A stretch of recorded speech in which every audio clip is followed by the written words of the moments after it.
ఉమ్మడి మెదక్ జిల్లాలో ఈ రోజు ప్రధాన వార్తలు ఈ విధంగా ఉన్నాయి. సిద్దిపేట జిల్లా వార్తలు వచ్చేసరికి బెజ్జంకి మండలంలో ఈ రోజు మాజీ ఎమ్మెల్యే రసమయ్యి బాలకిషన్ పర్యటించారు. బెజ్జంకి మండలం గుండారంలో ఎండిపోతున్న పంటలను ఆయన పరిశీలించారు. ముఖ్యంగా మానకొండూరు ఎమ్మెల్యే సత్యనారాయణ నిర్లక్ష్యం ఫలితంగా, పట్టింపు లేని ఫలితంగా గుండారం మండలంతో పాటు మానకొండూరు నియోజకవర్గంలోని పలు మండలాల్లో వందలాది ఎకరాల్లో పంటలు ఎండిపోతున్నాయని ఈ సందర్భంగా రసమయ్యి బాలకిషన్ ఆరోపించడం జరిగింది. ముఖ్యంగా గుండారంలో దాదాపు ఇప్పటికే 500 ఎకరాల్లో పంటలు ఎండిపోయాయని, రంగనాయక సాగర్ ప్రాజెక్టు నుంచి ఎడమ కాలువ ద్వారా కొద్దిపాటి కాలువను నిర్మించినట్టయితే గుండారం ప్రాంతానికి నీళ్లందే అవకాశం ఉన్నప్పటికీ కూడా ఎమ్మెల్యే పట్టించుకోవడం లేదని చెప్పి ఆయన ఈ సందర్భంగా ఆరోపించారు. తక్షణమే ఆ కాలువ నిర్మాణం చేపట్టి నీళ్లను విడుదల చేసి రైతుల్ని ఆదుకోవాలని చెప్పి ఆయన డిమాండ్ చేశారు.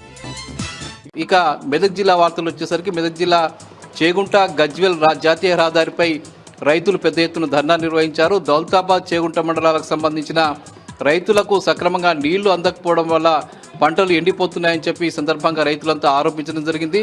కొండపోచమ్మ సాగర్ నుంచి తక్షణమే నీటిని విడుదల చేసి కాలువల ద్వారా చేగుంట మండలానికి నీళ్లు అందించాలని చెప్పి రైతులు డిమాండ్ చేశారు.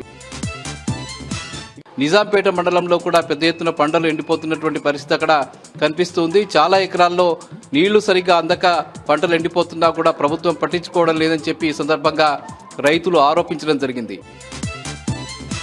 ఇక సంగారెడ్డి జిల్లా వార్తలు వచ్చేసరికి సంగారెడ్డి జిల్లా గుమ్మడిదలలో 40వ రోజు కూడా డంపింగ్ యార్డుకు వ్యతిరేకంగా పెద్ద ఎత్తున ఆందోళన కొనసాగుతూ ఉన్నది.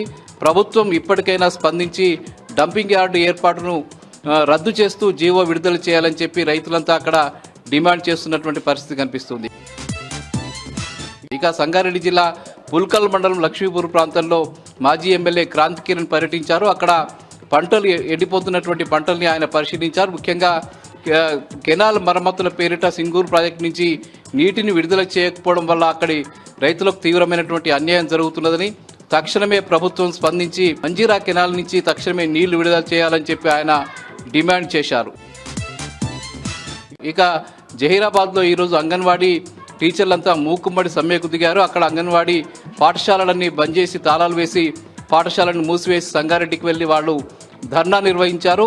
ఇక్కడ గత 3 నెలలుగా అంగన్వాడీలో పనిచేస్తున్నటువంటి టీచర్లకు, హెల్పర్లకు కూడా జీతాలు అందడం లేదని, ప్రభుత్వ నిర్లక్ష్యం వల్ల తమ జీవితాలు ఆగమవుతున్నాయని చెప్పి అంగన్వాడీ టీచర్లు, హెల్పర్లు ఈ సందర్భంగా ఆరోపించడం జరిగింది.